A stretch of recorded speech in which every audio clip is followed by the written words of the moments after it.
Ask most people when they plan to retire, and they'll probably say 65, maybe 67 if they're being realistic about finances. But here's a question almost nobody asks. Why 65? Who decided that's the age when you've earned the right to stop working? Why not 60? Why not 70?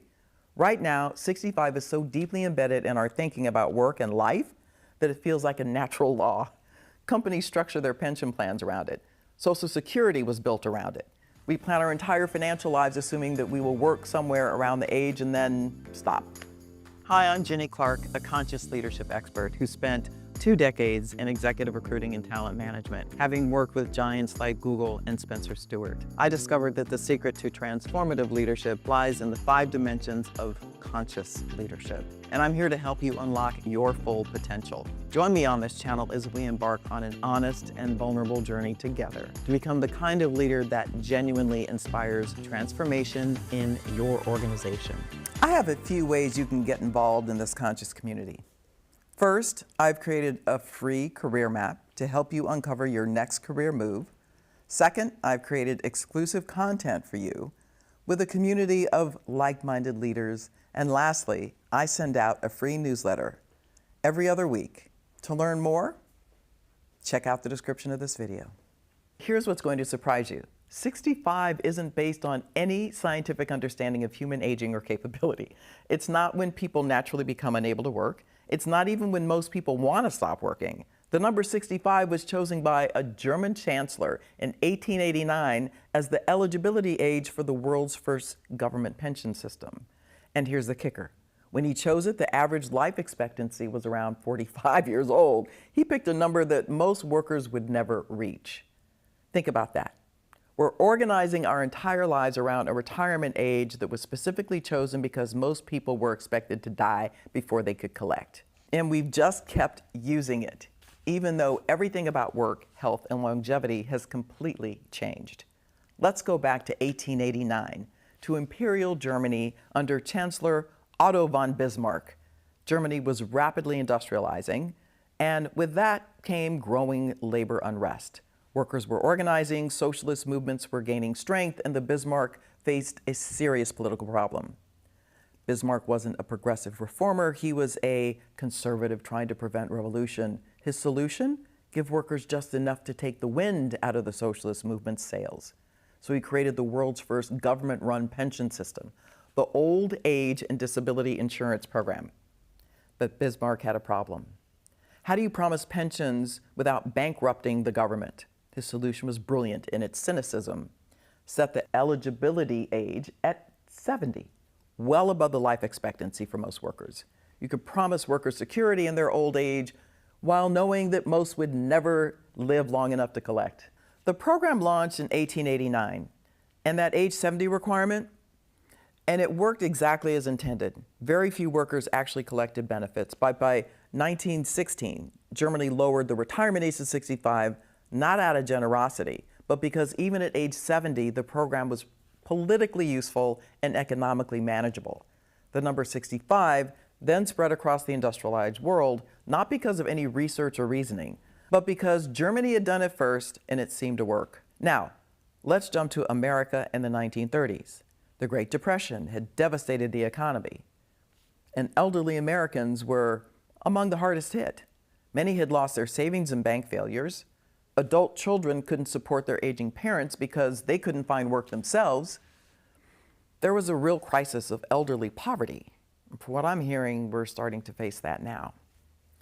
So, President Franklin Delano Roosevelt and his advisors designed the Social Security system, and they needed to choose a retirement age. They looked at existing private pension plans, railroad retirement systems, and crucially, what other countries were doing. Germany's system, with its age 65 threshold, became the model. The Social Security Act passed in 1935 with full retirement benefits available at age 65. But here's the context that's crucial. In 1935, American life expectancy at birth was around 60 years for men and 64 years for women. And that's average life expectancy from birth. If you made it to adulthood, you'd likely live longer, but still many workers weren't expected to reach 65. The architects of Social Security did actuarial calculations showing that with age 65 as a threshold, the system would be financially sustainable. They weren't trying to ensure every worker enjoyed a long retirement. They were trying to provide a safety net for those who lived to old age while keeping costs manageable. After World War II, American corporations enthusiastically adopted 65 as the standard retirement age for their pension plans. It became so normalized that the Age Discrimination in Employment Act of 1967, which was supposed to protect older workers, initially only applied to workers aged 40 to 65, essentially codifying 65 in the age when discrimination was acceptable because retirement was expected. It wasn't until amendments in 1978 that mandatory retirement ages were pushed to 70, and not until 1986 that mandatory retirement was mostly eliminated, with a few exceptions for certain professions. Now here's where things get really interesting. When Social Security started in 1935, if you made it to 65, you could expect to live on average another 12 to 14 years. Today, if you reach 65, you're likely to live another 18 to 20 years, possibly more. We're living significantly longer, yet we're still using the same retirement age that was chosen when most people died before reaching it. And the implications are staggering. Social Security faces funding challenges, partially because people are collecting benefits for decades longer than the system was designed to support. Meanwhile, many people in their 60s and early 70s are perfectly capable of working and might even want to, but our entire system is built around the assumption that 65 is when you're done. There's also the uncomfortable reality that retirement age has very different meanings depending on the type of work you do. If you're a construction worker or nurse whose job is physically demanding, 65 might be optimistic.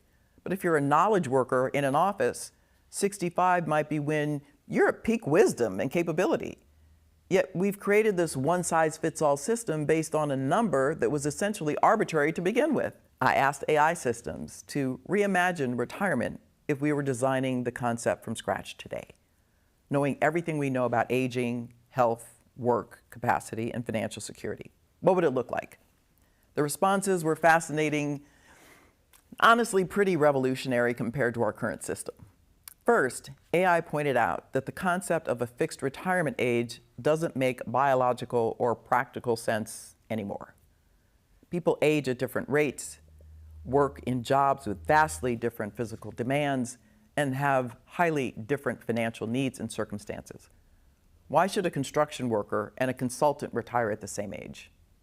One AI suggested that it would be called flexible transition systems instead of single retirement age. You'd have graduated options based on career length, physical demands of work, and individual health status. Someone who started working at 18 in a physically demanding job might have earned full retirement benefits by 55. Someone who started a career at 25 might work until 70, but with increasing flexibility and decreasing hours over time. But here's where it got really interesting. AI analyzed the economic and social implications of our current system and found something, well, troubling. We're essentially forcing people out of productive work during what could be their most valuable years, and then struggling to fund their retirement for 2 or 3 decades. The AI painted this picture. What if instead of retirement, we had the life stage transitions where work gradually decreased but didn't disappear entirely, where older workers would contribute their expertise and experience in flexible, lower stakes ways while mentoring younger workers and maintaining social connection and purpose. Win-win. Research shows that abrupt retirement often leads to cognitive decline, depression, and health problems, not because work is inherently good, but because sudden loss of purpose, structure, and social connection is harmful.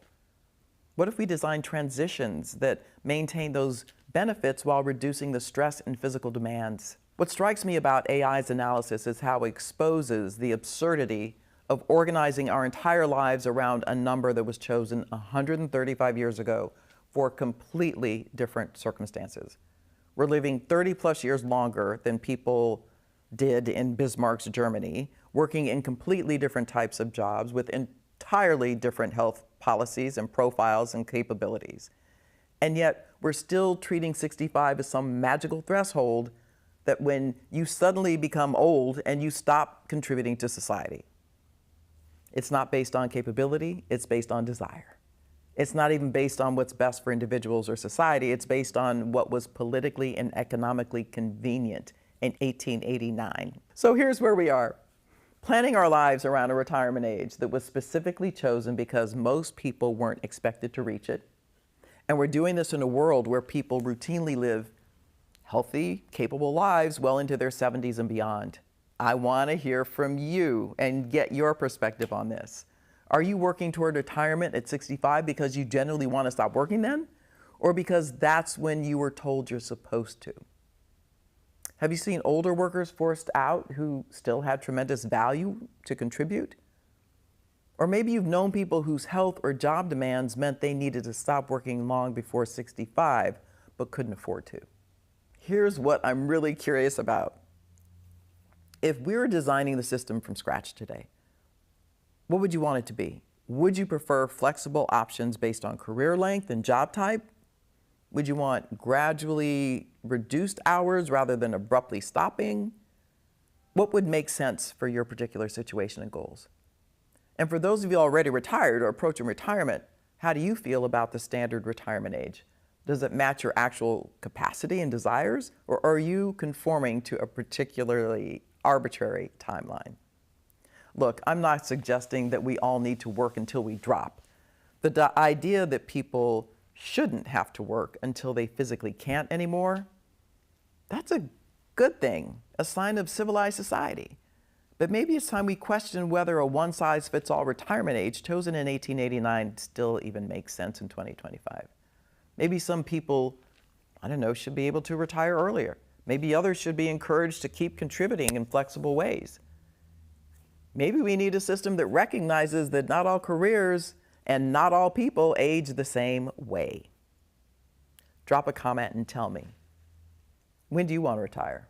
Is it because that's when you'll actually want to stop working, or just because that's a number that you've been given? What would retirement look like if you got to design it for yourself? This conversation has made you question something as fundamental as retirement age. Hit that like button. Share it with someone who's thinking about their own retirement timeline. And subscribe for more explorations of workplace norms that we actually accept without questioning. Until next time, remember, your life doesn't have to be organized around some arbitrary numbers chosen in the 19th century. The question is whether you're brave enough to imagine alternatives. You ready? Let's get to work. I know firsthand how taking that first step can be the catalyst for life-changing transformation. I remember the moment I decided to harness my own strengths, and it made all the difference in my career. That's why I've created a career mapping tool just for you to help you uncover your unique competencies and leverage them to design your own career map. Take the first step toward your next level by clicking the link in the video description. And let's start this incredible journey together.